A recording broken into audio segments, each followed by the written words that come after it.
Passionnés d'électronique et de modélisme, bonjour. Je vous présente aujourd'hui la seconde partie des vidéos consacrées à l'utilisation du fer à souder. Si vous n'avez pas vu la première partie, vous pouvez cliquer sur le lien qui apparaît là-haut. Dans cette seconde partie, on va tout d'abord voir les précautions à prendre lorsqu'on utilise un fer à souder, mais avec des composants sensibles, tels que par exemple les microcontrôleurs. Ensuite, nous verrons la soudure des composants sur circuit imprimé, mais simplement les composants traversants, c'est-à-dire des composants qui ont des pattes qu'on passe à travers des petits trous. Et pour finir, on verra aussi quelques astuces qui permettent de vous faciliter la vie quand vous travaillez sur un circuit imprimé avec un fer à souder. Si vous avez besoin d'informations complémentaires, laissez-moi vos questions dans les commentaires et j'essaierai d'y répondre. Si ce n'est pas déjà fait, merci de vous abonner à la chaîne et de me laisser un petit commentaire. Bonne visite! Avant de commencer à souder les composants sur un circuit imprimé, j'aimerais ouvrir une parenthèse quant aux ESD, donc aux décharges électrostatiques. Afin de me prémunir des décharges électrostatiques, j'ai tout d'abord installé un bornier sous la table, qui est connecté à la terre par un fil de 2,5 mm², sur lequel je connecte le tapis dissipatif, un bracelet dissipatif lui aussi. Et en ce qui concerne le fer à souder, la structure du fer à souder est connectée à la terre via le câble secteur. Mais j'effectue quand même une mesure entre la structure de mon fer à souder et la borne de terre, et j'obtiens aux alentours de 0,3 ohms. Donc mon fer à souder est bien connecté à la terre. Arrivons-en maintenant au circuit imprimé lui-même. Donc il existe plein de types de circuits imprimés. Vous avez les circuits imprimés qui sont étamés. Vous avez ici un circuit imprimé qui est étamé et verni. En plus c'est un double couche. Vous avez les circuits imprimés fabrication personnelle qui sont simplement du cuivre non étamé.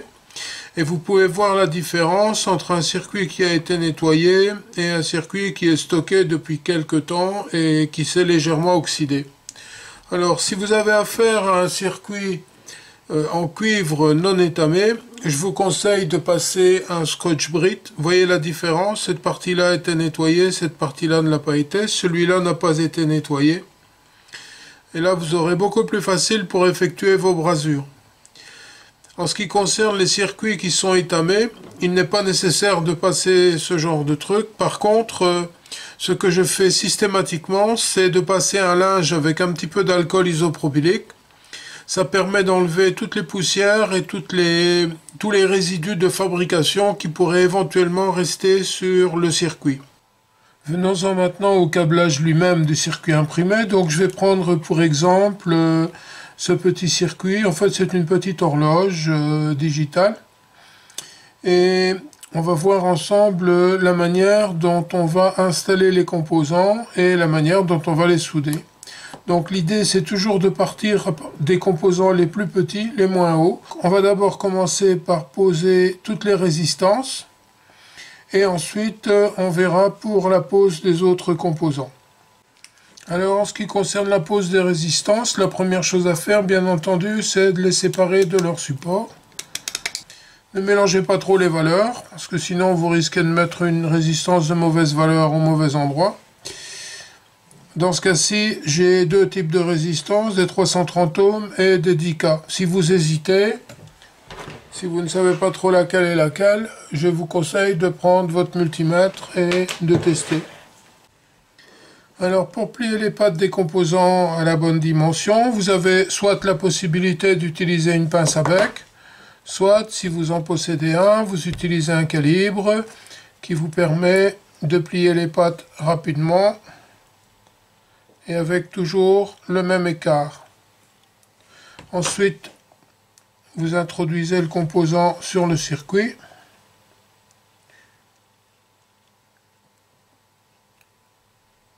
Voilà. Et de l'autre côté, vous pouvez utiliser une pince pour ouvrir légèrement les pattes des composants vers l'extérieur, par exemple, afin de bloquer ceux-ci qui ne tombent pas du circuit pendant que vous allez câbler les autres composants.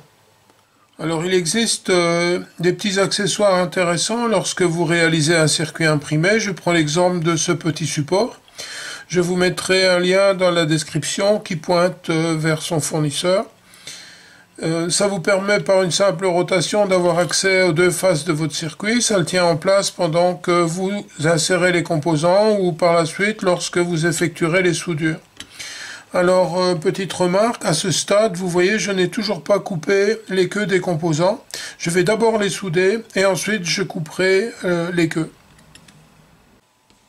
Alors, on arrive maintenant à l'opération de soudure. Donc, j'utilise mon fer à souder avec une panne numéro 7, c'est-à-dire 370 degrés plus ou moins, une largeur de panne d'à peu près 2 mm et quelques, une brasure est un plomb de 0,7 mm, et puis il suffit de poser le fer contre la queue du composant, vous mettez un petit coup de brasure, et c'est parti. Alors ne mettez pas trop de brasure, hein, c'est pas la peine de faire une grosse boule, ça ne sert à rien, ce ne sera pas plus solide, bien au contraire, vous risquez d'avoir des courts-circuits. Alors maintenant, ce qui reste à faire, c'est couper les queues de composants. Pour ce faire, j'utilise une pince coupante relativement petite, et puis je coupe au ras de la brasure. Alors, si vous pouvez garder le bout du fil avec l'autre main, ça vous évite d'en envoyer un peu partout.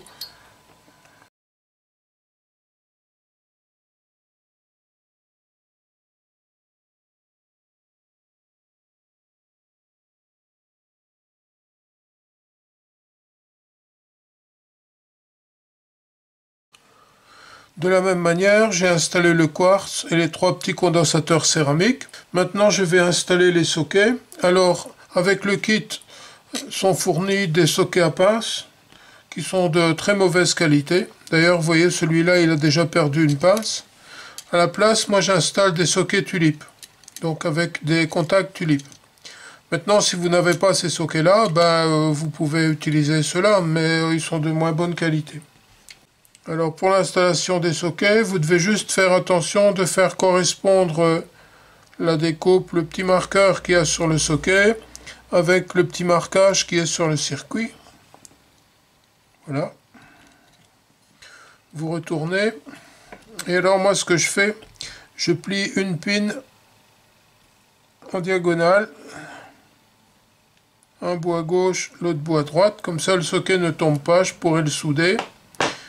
Pareil pour le socket 28 pins, vous devez faire correspondre la petite encoche à l'encoche qui est sur le circuit. Voilà. Pareil, je lui plie une pin à un bout et une seconde pin à l'autre bout. C'est suffisant pour le faire tenir durant la soudure. Voilà, pour la soudure des sockets, je vais d'abord souder les deux extrémités que j'ai légèrement repliées.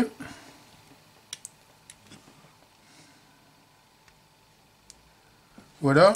Ensuite, j'appuie sur le socket par en dessous et je réchauffe mes deux soudures de manière à enfoncer le socket complètement contre le circuit. Je fais la même chose avec le second.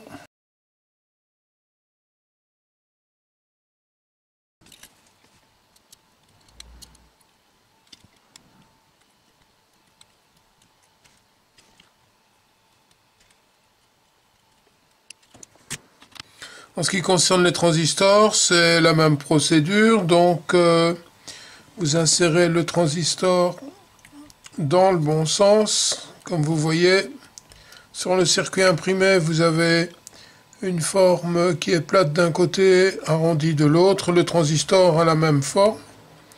Donc vous le mettez dans le bon sens, vous pliez une patte vers l'avant, une patte vers l'arrière, ça l'empêche de bouger.